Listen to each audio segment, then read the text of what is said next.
मैं आपसे समझना चाहती हूँ सर कि चुनाव तो इसलिए होते हैं ना कि भाई जनता अपनी पसंद से तय कर सके कि वो किस तरीके की सरकार, किस तरीके के नेता को चाहती है।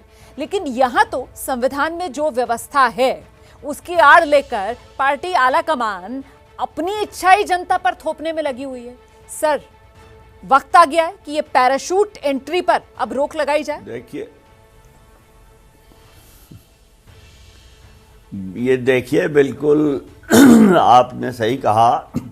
होना तो ये चाहिए कि जो विधायिका के सदस्य हैं उत्तराखंड में, वो एमएलए लोग मिल के फैसला करें कि किसको वो अपना नेता चुनना चाहते हैं। लोकतंत्र तो उसी में है। ये जो लोकसभा के सांसद को वहाँ से उठा के उनको भेजा जा रहा है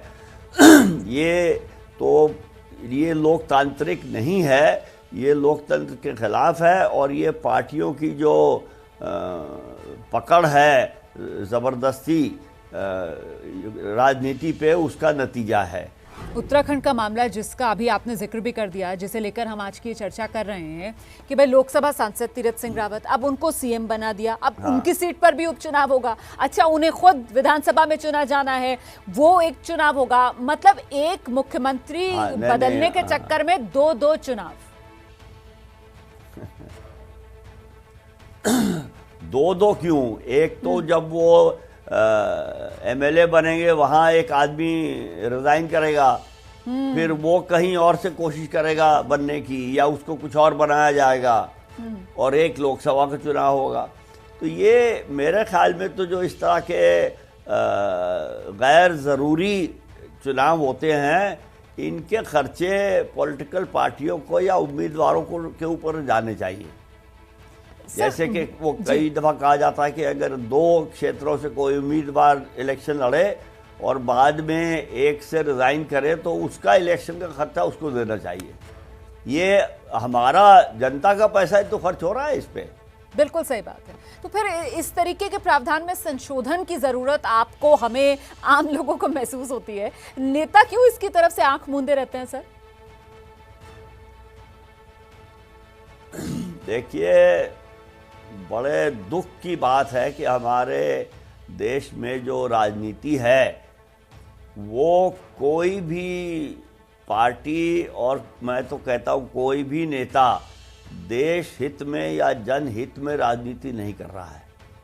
सब अपने अपने व्यक्तिगत हित में, या अपने रिश्तेदारों के हित में, या अपने दोस्तों के हित में, या कभी कभी अपनी पार्टी के हित में राजनीति करते हैं जी। तो जनता के हित का और देश के हित का तो आजकल किसी को सूझता ही नहीं है।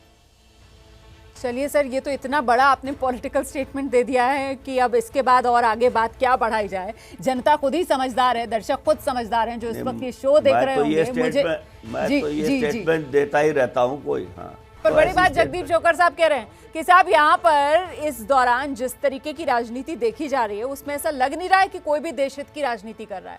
हर कोई अपने हित की या ज्यादा से ज्यादा पार्टी हित की ही राजनीति कर रहा है। उसी का ये नतीजा कि खमियाजा देश को भुगतना पड़ रहा है। अब देखिए, जिस तरीके के प्रावधान को लेकर चर्चा की जानी चाहिए थी, जिस तरीके के संशोधनों को लेकर कदम आगे बढ़ाया जाना चाहिए था, और ये वो तमाम संशोधन है जो देश हित में साबित होते, इन पर सब नेताओं की तरफ से चुप्पी साधी गई। आखिर यहाँ पर नेता क्यों नहीं आगे आकर पहल करते और बोलते?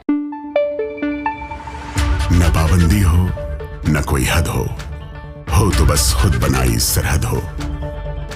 ये मुहिम है परतों में छिपे हर सच की तलाश की, सियासत पर रखी पैनी नजर और आंख की, खबरों की दुनिया में एक जिम्मेदार आवाज की, जुर्म और जुल्म के खिलाफ हर बेबस के लिए इंसाफ की।